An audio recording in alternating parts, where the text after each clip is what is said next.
मंगलम भगवान विष्णु मंगलम गुरुड़ध्वज मंगलम कुंडलीकाक्षा मंगलायस्तनोहरि मंगलायस्तनोहरि। युधिष्ठिर ने पूछा कि हे प्रभु, मार्गशीर्ष शुक्ल पक्ष में अंदर एकादशी का क्या नाम है, किस देवता की पूजा की जाती है?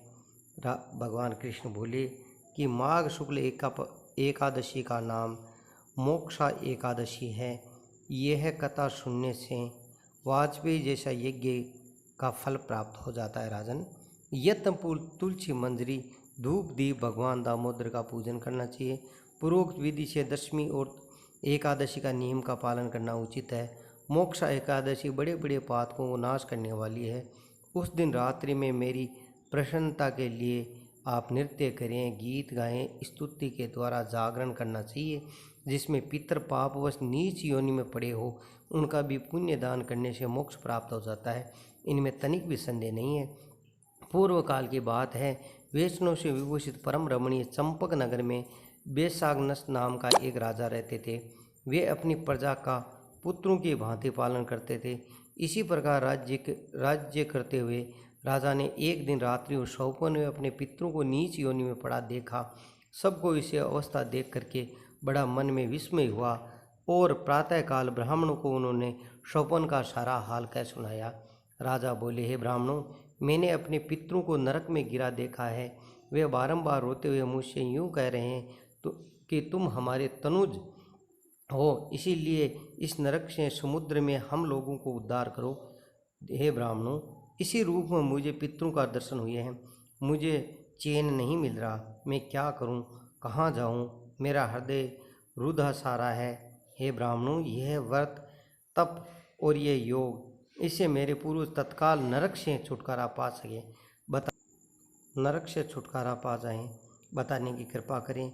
मुझ बलवान एवं साहसी पुत्रों को जीते ही मेरे माता पिता घोर नरक में पड़े हुए हैं, अतः ऐसा पुत्र से क्या लाभ है?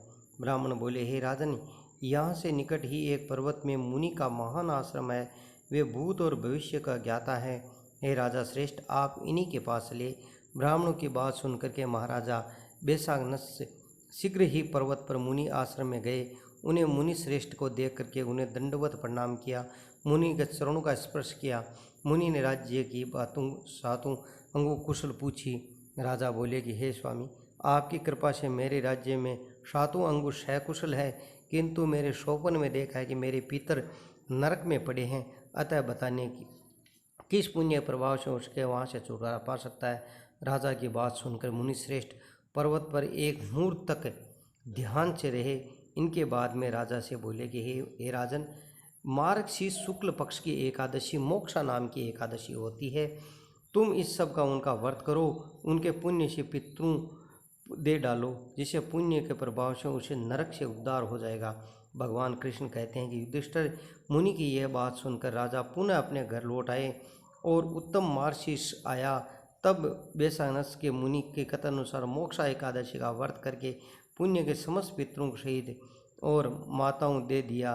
पुण्य देते ही क्षण भर में आकाश में फूलों की वर्षा होने लगी और बेसा के पिता पितरों सहित नरक में छुटकारा पा और आकाश में आकर के राजाओं के प्रति ये पवित्र वचन बोले, बेटा तुम्हारा कल्याण हो।